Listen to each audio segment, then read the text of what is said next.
much has been discussed on the US election, but I would like to get your opinion on the pending US administration and its effects on the relationship with China and within that, Hong Kong. What's your take? Well, obviously, this will obviously give a fresh start on that relationship, I would assume. But I cannot imagine that we will go from sanction to hostility to back to being buddy good friends. I don't think so. I think the fact that China has been on the rise for the last decade or so. If you look at all the numbers, the GDP numbers and other things, clearly China is going to be a threat to the US economically.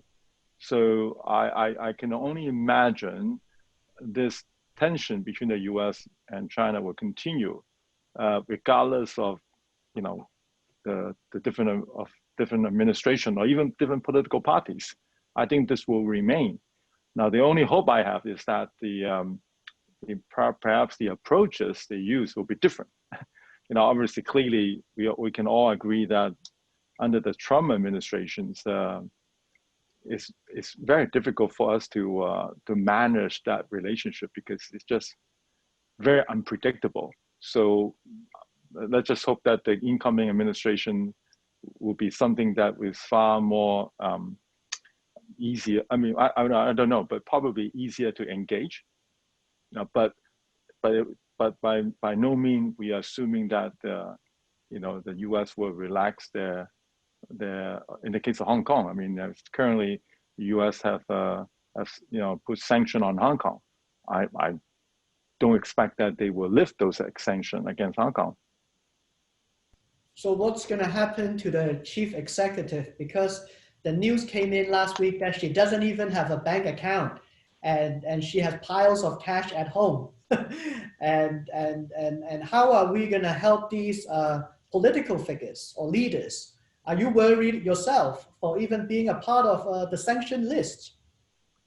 Well, thank goodness I'm not on the sanction list, but anyone nowadays, globally, not just Hong Kong, I'm sure all the participants in this call, no matter where you are, if you are somehow somewhat connected to or have anything to do with politicians, then you are automatically deemed to be what they call PEP, political exposed person.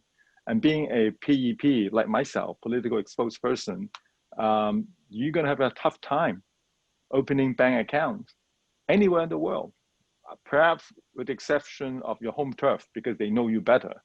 But it doesn't mean that it's going to be easy. I mean, for me to open a bank account, even in Hong Kong, would take longer time than anyone just walking into a branch of the bank because of my political affiliation. So if I were to walk into a bank in London, I can not imagine that I will even be given an application form because nowadays, because of, the whole reason behind it is not just politics, it's actually about disclosure. So banking regulation, because it's about all the anti-money laundering things. So AML, so there's a high degree of disclosure required now to deal with customer with PEP, political exposed person background. So, and banks just didn't want to bother because it's just probably cost too much for them, to have that relationship. So unless you are a super big client that they have no choice. But otherwise, if you are just a tiny, customer, and they probably just don't want to deal with you. So that is just PEP itself. Sanction is a whole different scale. The current sanction that you're referring to, the U.S. on the Hong Kong officials have far reaching than that. So basically, they prohibit any companies, any banks, or any insurance company, any financial service provider to do business with the officials named. So yeah, you're right. So our chief executive of Hong Kong currently, according to her, have no active bank accounts anymore.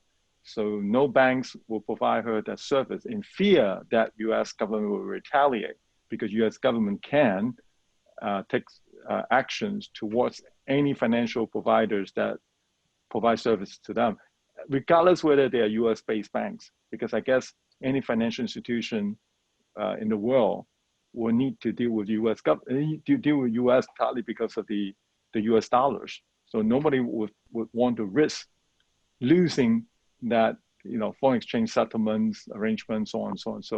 So all banks shy away from providing services to the named official. It's ridiculous. I tell you, it's ridiculous. I mean, it's just show you how the world operates today. There's a big bully in town. So yeah, so it's unfortunate. It's quite unfortunate that it comes to this. But again, as I earlier said, even with the change of administration, though, I'm not sure the incoming administration will lift that off. Now, because it will be a good gesture for them to lift those sanctions towards the officials, but I'm afraid that we are maybe just a pawn being in the middle between the two superpowers. Right. What about our special status? We lost that for quite a while. Do you think there's a chance that we can get the special status back, which will obviously help businessmen? Well, the so-called special status is not that a big deal. I mean, it may be trade more related, whether you can be a separate entity. But other than that, actually, it doesn't actually affect us that much. I mean, of course, it'll be best if we don't, if this can be, restated. But the other thing, under one country, two system, we continue to operate as a separate entity. I'll give you a very good example will be our air traffic, the so-called the air services agreement, which is basically the air traffic landing rights. And Hong Kong is remained to be a separate entity. So we negotiate bilaterally with the US, separately from China. So that's why, in fact, this is one of the reasons why I think Hong Kong remain a major international aviation hub in this side of the world, because Hong Kong is not part of the China. In this, and by the way, this is being allowed by China. China allow Hong Kong to have that special status that we can negotiate on our own. So that's why give us an edge over a city like Shenzhen, which is right next to Hong Kong. You can imagine Shenzhen with a larger population, even now with a larger GDP than Hong Kong, they would want to have more access to the world too. But because Shenzhen is part of China, so even among Chinese cities, they have to compete on their own for these air traffic rights. Whereas in Hong Kong, we are completely separate, and we have our own set of our own bilateral negotiation. So that's why Hong Kong has far more outbound international destination than Shenzhen, or perhaps even Shanghai, right? So I think Hong Kong's special status remain in many ways. So U.S. government unilaterally, but their decision is really on trade matter. They didn't touch on other subjects such as air traffic agreement. Right, but there is also a debate that Hong Kong's judicial independence is under threat. What do you say to people who argue this is inevitable? First of all, I totally disagree with that. Just to give you one very good example, I think most of your participants may not aware of that. And I was at the High Courts of Hong Kong, at the most highest level of the Court of Hong Kong. Most of the judges are not even Chinese. They're not even Chinese. And if you look at, we have some called non-permanent judges. These are the judges that comes to Hong Kong to help us to adjudicate cases. And they're all judges from the Commonwealth, from jurisdictions that use common law, talking about Britain, UK, Canada, Australia. In fact, it was just about, I think it was 2 months ago, it was announced that the Lord Patrick Hodge have agreed to come to Hong Kong and to serve on cases. And Lord Patrick Hodge is the Deputy President of the Supreme Court of the United Kingdom. Now, for judges like him, to take on the assignment to come to Hong Kong is really a solid proof. So don't take from my words. If I tell you that Hong Kong is we have a judicial independent, you may say, oh, well, of course you say that. But for a top-notch judges to willing to come to Hong Kong, it's just to show that, that the court remain very independent. However, shortly after that announcement of Lord Patrick Hodge coming to Hong Kong, I think a month later, a UK politician came out. I don't want to name his name, but he came out and threatened to stop UK judges to come to Hong Kong because of the fear of the loss of the judicial independence. And I thought his comment was completely ridiculous. If you really worry about the loss of the independent judiciary in Hong Kong, he shouldn't stop the British judges to come to Hong Kong.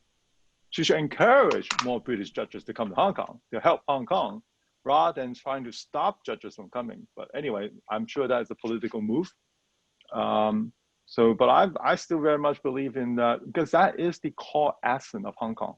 Without that judiciary independence that we currently have, Hong Kong will never be the same Hong Kong. I would be the first to leave Hong Kong if we lose that. And funny enough, in Hong Kong we are very divided. Right? So if you follow the news of Hong Kong, we are color coded in Hong Kong. So we have the so-called blue camp and the yellow camp. The blue camp is the supporter of the government, and the yellow camp are the opposition. And funny enough, today both camps, both blue and yellow, criticize the court because they didn't get what they want. They didn't get the judgment that they want. So I thought, well, the fact that both sides are criticizing, they must be doing the right thing, right? So because the court is independent, they're not going to lean towards any particular side. Well, while you think Hong Kong is doing the right thing, which I totally agree with you, what about China? What are your thoughts on China's approach to international diplomacy at the moment? For example, we seem to have moved away from collaboration to political combat. If you look at a couple of weeks ago, the spat between China and Australia is escalating into ugly politics, and the business relationships aren't getting better. What impact does this have on business? And how will politics in China affect the opportunity in Hong Kong as well as opportunities in Asia? It's in a way, I find it very sad to see this happening. It boils down to, again, that is that tension between the two superpowers, right? China and the US. And sadly, I think countries are being dragged into this thing. So you have an alliance here and alliance there, and so it's actually so unnecessary. The fact is, countries like China and the US, they need each other. They both need each other economically, right? So they both need. So is Australia. Australia's largest trading partner is China, who's buying all the all the natural resources. China, right? So I mean, I cannot imagine UK right now is facing with Brexit. They are super aggressive, try to have their own set of trade negotiation going on, right? So who would want to not to do business with China? It's just unthinkable. But of course, right now, politics is front and center, so it's really sidetracked a lot of the attention. I don't know whether this will improve over time, especially now with the new U.S. administration. Will things return to some form of normality, that we can start again focus on improving livelihood issues? Now, so you have trade issue, economic issue, and of course you have public health as well. How are you going to deal with COVID? Right now, I mean, you hardly hear anybody overseas, at least from all the news I watch overseas, they hardly mention China.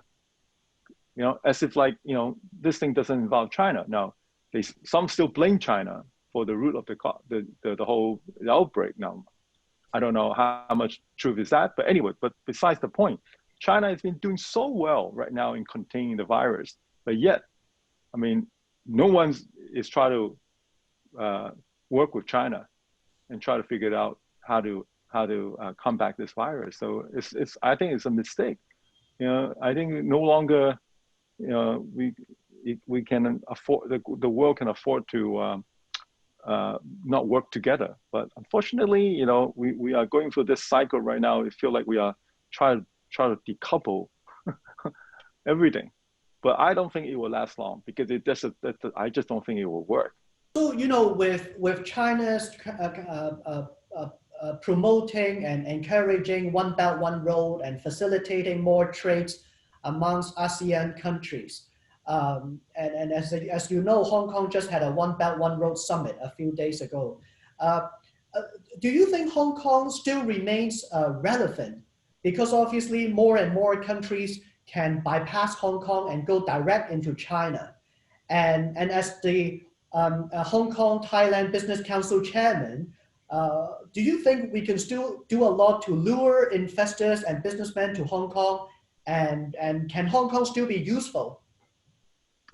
Well, thank you for bringing this topic up. When you introduced me earlier, I have served on the Executive Council. It's kind of like a cabinet of Hong Kong. I have served on the Executive Council for more than 10 years under 4 different administrations, and I can almost for sure tell you that I'm the only advocate in the government for ASEAN.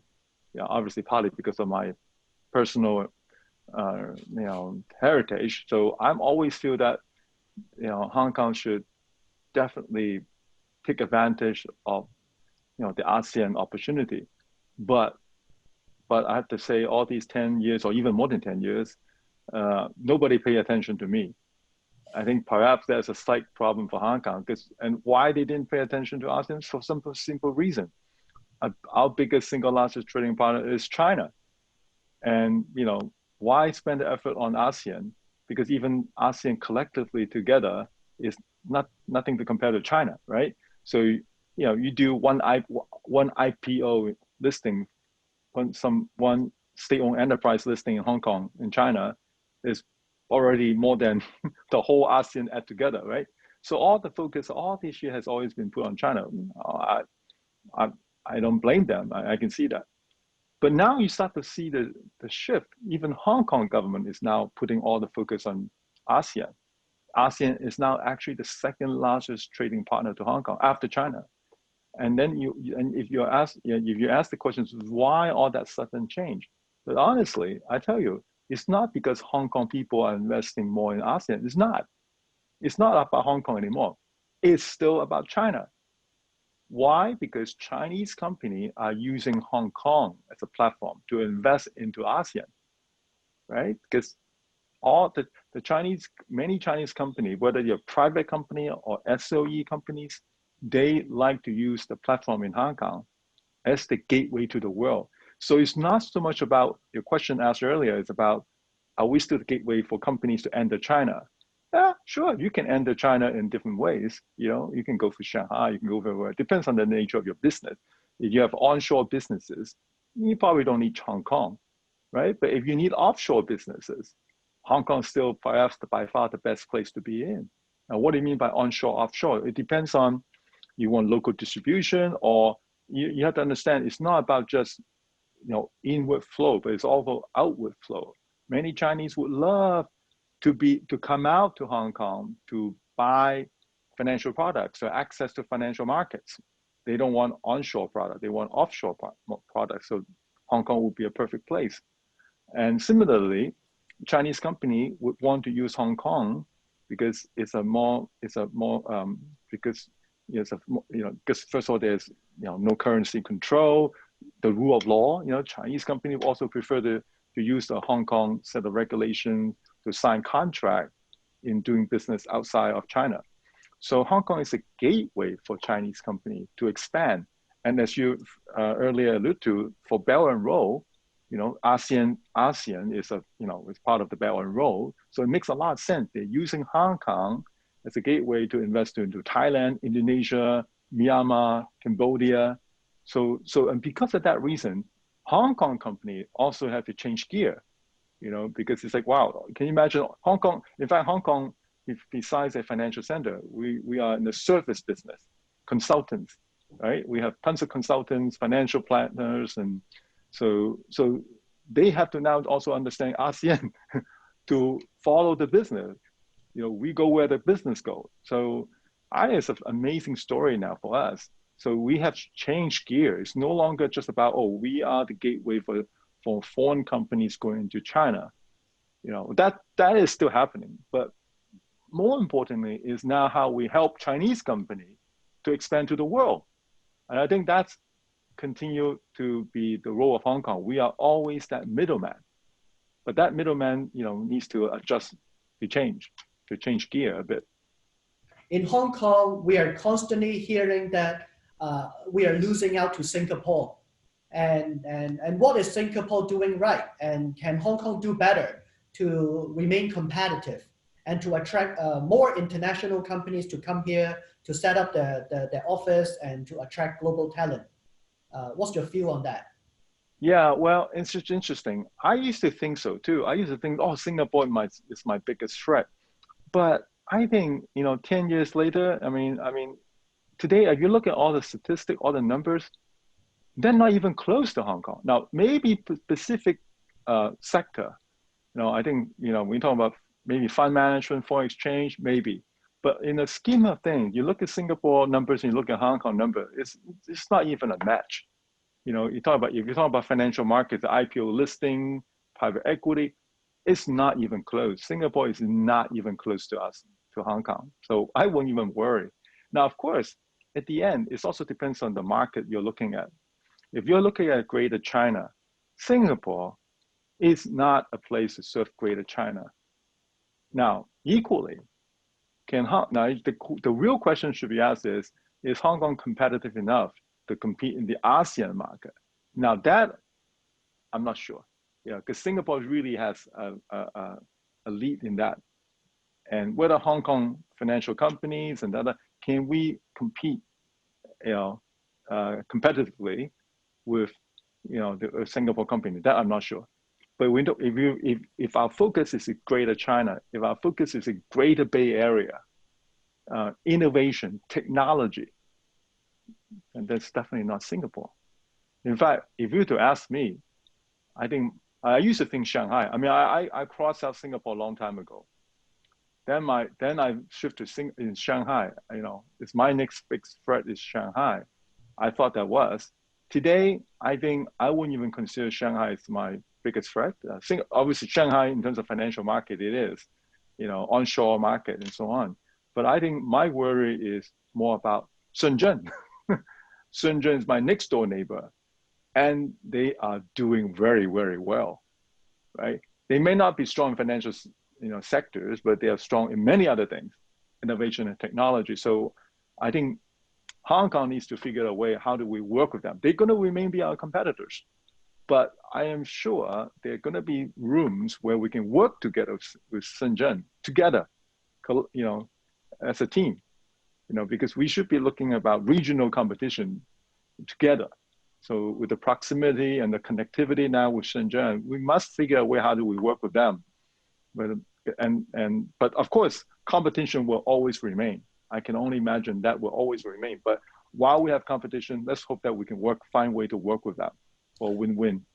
Right. Well, with Hong Kong trying to compete regionally, a lot of people say, and even the government is promoting Hong Kong to integrate into the Greater Bay Area, which has a population of 70 million people with a GDP of over 1.5 trillion US dollar.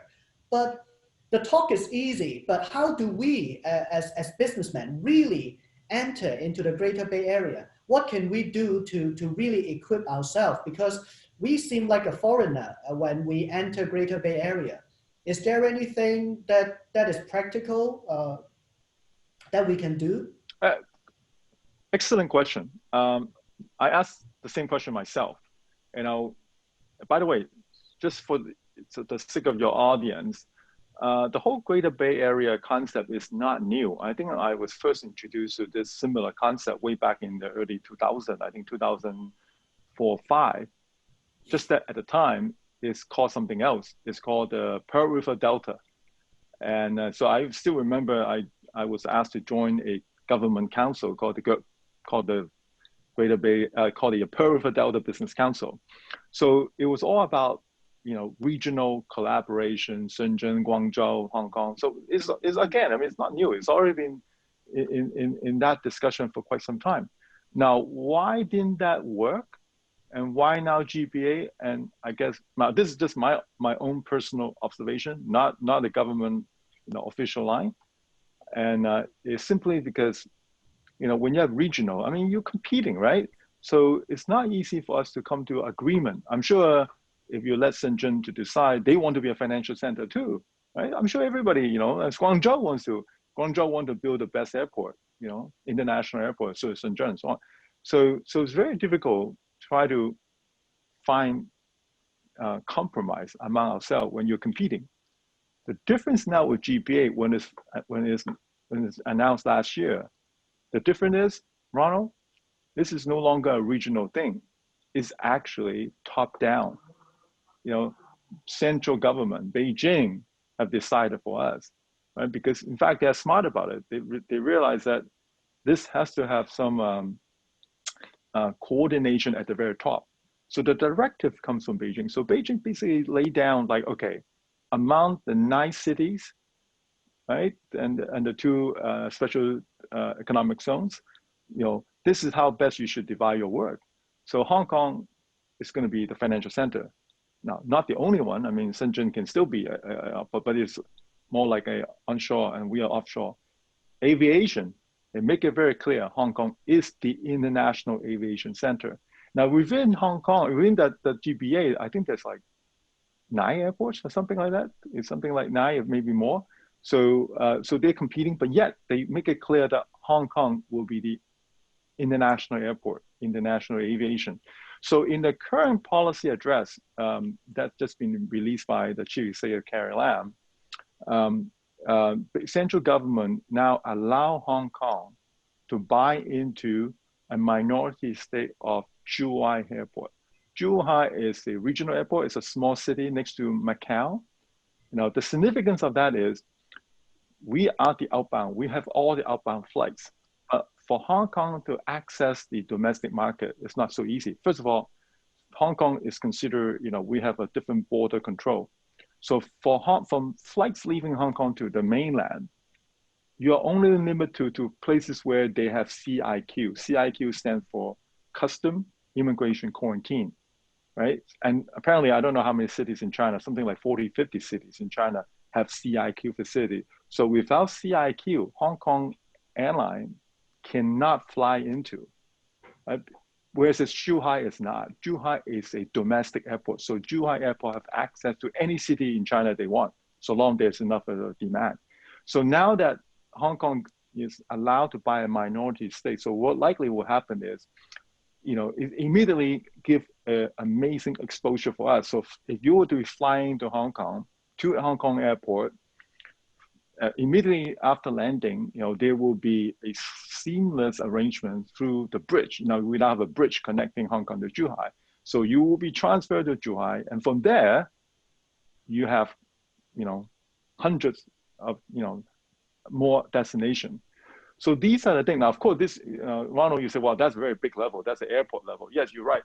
At the business level, now, I think the real challenge for Hong Kong or even for international investor is, yes, you have now the opportunity to enter GBA, but the problem is, well, how much do you understand GBA? And this is a real challenge, not just for international investor, even for Hong Kong people, even for me. Don't have to go that far, even for me. How much do I understand GBA? Yeah, I've been to Shenzhen, I've been to Guangzhou. Doesn't mean that I know GBA. So who will benefit from that initially? I have to say that it will be the businesses from GBA. They're the one who know best about their own market, but they also understand the value of Hong Kong, what they can offer to them. So I would think the first wave of people who would take advantage of it will be the Chinese company coming to Hong Kong, set up their offices here, for whatever purposes, and enter GBA because they know best where the opportunities are. Well, this is where I think Hong Kong companies and other companies will come to the picture. I will then, because now that I will go look for partners like that. So for my company, I just don't see that I have any chance for me to build my base in GBA overnight. It's just no point. But I will find partners like that. I will look for Chinese company or Chinese partners who already have distribution or coverage or recognitions, brand in GBA. So I will go with them, right? Bringing outside know-how or bricks or brands or the services needed to go into GBA together. So I would not recommend you go on your own, because that's just, well, unless you're prepared to spend a lot of money to build, that, brand recognitions and distribution. Otherwise, I would recommend best to work with local partners. So where do you see opportunities locally? Is there any particular industry that may have an opportunity going forward in Hong Kong to really turn the shift to something else? Technology, healthcare, biotech. Is there anything that you envision?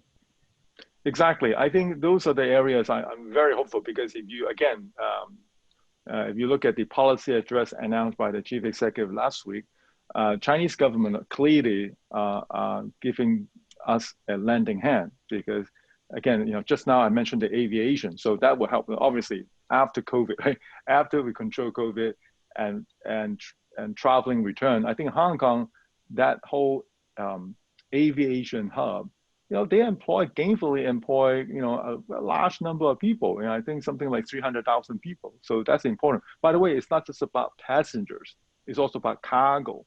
Hong Kong Airport is one of the busiest airports in the world for cargo. So I think aviation is part. Then the subject on innovation and technology is so important, again, because of the proximity to Shenzhen, which is, the Silicon Valley of China today. With that proximity, there's so much we can work together. And we already have both Hong Kong government and Shenzhen government already have agreed to take advantage of some of the land by the border. Some of you may not know, we have a border, physical border between Shenzhen and Hong Kong, but there will be land release from the border, so that we can have joint effort in developing the INT side. It's a whole big area right there that we are actually currently under construction for a technology park. So there will be the park will be divided into the Hong Kong side and also the Shenzhen side, so that we can actually find rooms to collaborate together. They have far more talents than we do, but then because of the special status of Hong Kong, we can draw also a lot of the returnees from the U.S. By the way, if you look in the positive side of this thing, due to the tension with the U.S. and China, and thanks to Trump, the way how Asians are being treated in the U.S., we now start to see a wave of Chinese, mainland Chinese researchers returning to this side of the world, because they're no longer really welcome in the U.S., whether they are in the academic institution or in the marketplace. Many of them are coming back. Now, obviously, when they come back, they have a choice to go back to the mainland, which is kind of going to be a big change for them from coming back to the US. While if they choose Hong Kong, they can still maintain their lifestyle. Now, of course, they can choose Singapore too, but I think if this is the one thing, if we can do well, if we can maintain that good lifestyle, school system, because we can attract talents. I think the future of Hong Kong is always about talent. Can we attract the best talent from anywhere? But right now, many of the talents that we are looking at to attract are those Chinese, indigenous Chinese academics or researcher, INT, guys coming back to this side of the world. If we can attract them here to work here, and so that will be the future, I think. And this is the one thing, Hong Kong needs to stay competitive. And the one area in Hong Kong is not doing well, I spent the last good 30 minutes promoting everything how great Hong Kong is, but there's still things that we don't do well. One is housing. Clearly, housing. We need to improve on that now. This is one thing that Singapore can do much better than Hong Kong. So their overall quality of life is good. It's better than us. So, and we need to find a way to improve that. We need to make housing more, not only affordable, it's available. and to support that too is also the education, good education for these returnees. So those are the things, just a few things I mentioned. Of course, not to mention financial center. We continue to be, you look at all the private banks and wealth management, they're all here. So it's funny when US are talking about sanctioning companies, well, they really kind of think, if they should sanction US banks, because US banks are providing all the financial services to the high net worth Chinese individuals. So they won't do that because that's just bread and butter business. So I got a recommendation from one of the audience. He said Hong Kong should not be positioned as the New York of China, but instead we should position ourselves as the London of Asia. So perhaps that's something for the government to think about and for you to relate. Now I know we are running out of time and we should wrap up. Just one last question for you from the audience. How's Thailand doing? I know you have a strong Thai heritage. And how's the unrest there? And how is this going to end? Wow, tough question. I don't think anybody will know how this thing will end. Now, obviously, this is a tough situation, and it's quite unusual. I mean, I don't think in my lifetime or in most people's lifetime have seen such a protest against the monarchy. I mean, Thai politics comes and go. It's nothing new. In fact, it's funny. I mean, Thai politics like a musical chair, they comes and go, but never they go, they go against the monarchy. First time. So I think something that I'm not sure. I don't know anybody would know how this thing can be handled. But I find how, what though, I always find that the Thai always have a way to resolve things. As I said, I mean, the politics of Thailand is amazing, but somehow they always manage to find a way to work it out. I think Thai people, the nature of the Thai people, they are, they've always more willing to find compromise. So that, I think to answer your question is key to the issue is can we find that compromise between the different stakeholders now? So now what gets tricky is that you have the monarchy involved. But anyway, I think all parties will have to figure a way to find a way to find this compromise. Hong Kong's the same. We obviously also have our own issue too. Yeah, now that we have the national security law, we managed to return the city to a bit of calmness, but we haven't yet actually resolved some of the issues, right? So our issue remained the same. In fact, many Thailand and Hong Kong is the same, and so is many other cities too. We all face with the same problem with this polarization between the rich and poor, have and the have-not, right? So. And the young feel that they feel that they don't have the chance, the upward mobility, right? The Thai young people and the Hong Kong young people feel the same way. That the community is controlled by the elites, and their voice are not being heard, right? The same old thing. So it's something that I think we all have to deal with. Funny enough, if you look at China, because it's a socialist country, they actually find a solution to address that. They will never let the rich get too rich. They want to make sure that the rest of the country is also being lifted as well. That's why China has been amazing. In the last 20 years, they lift 800 million people out of poverty. So by and large, you talk to people in China, they're happy. They're happy and proud to be Chinese. While the rest of the world, we are divided. So, I mean, I don't know. I still yet to figure out what is the best way to address all these, global social issues that we are facing, Thailand, Hong Kong, and the rest of the world. Well, I know we are running out of time, and I think all your answers have been extremely refreshing as a political figure with your candid honesty. I really, truly appreciate it. And once again, thank you so much for your time, and thank you for your contribution and commitment to Hong Kong. I mean, I am an indigenous villager of Hong Kong, and I think I ought to do more to really help the city. But you are doing a lot more for us. So thank you so much, Bernard. I hope I can Thank you, see you Ronald. again soon. Yes. Thank you, everyone. Thank you so much.